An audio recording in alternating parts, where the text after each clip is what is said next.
tünleri, kışның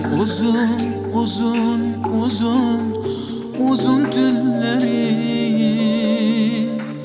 Cinciraqlık morucaqlık kona öyimiz. Mening canmuma Mağa çöçek dastanıydı, asla harmaydı. Çöçeklerinin bir gece hikayesiydi, tüyep kalmaydı. Çöçek eğitip gece tünler uxlab kalmaydı.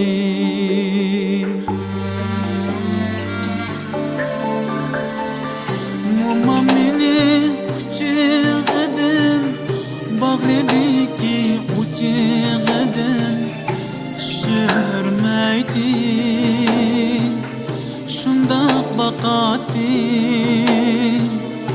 lavulduğum yüreğine mehkem yaqatı.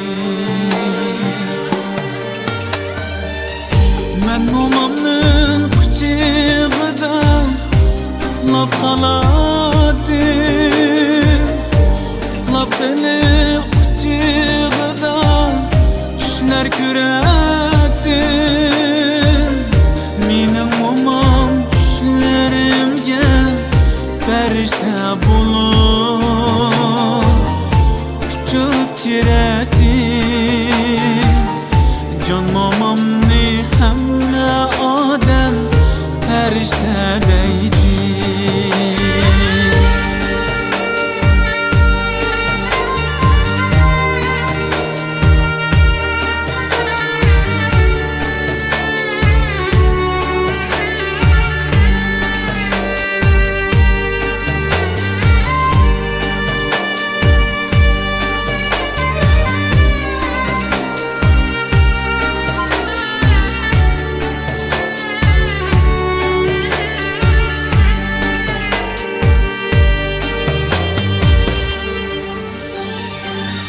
Bir gün gelsem tenizem umam,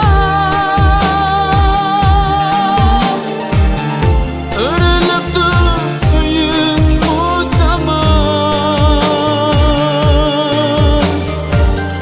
örülüptü öyüm utamam, üzülüptü çöçek utamam.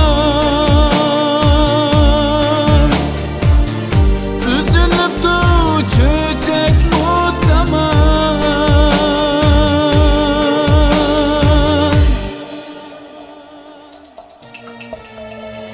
Bugün gelsem qiynaysam momam, o'rilibdi uyim tamam, üzülüptü çöçek mutaman. Qayerdasan qani mening farishtam momam?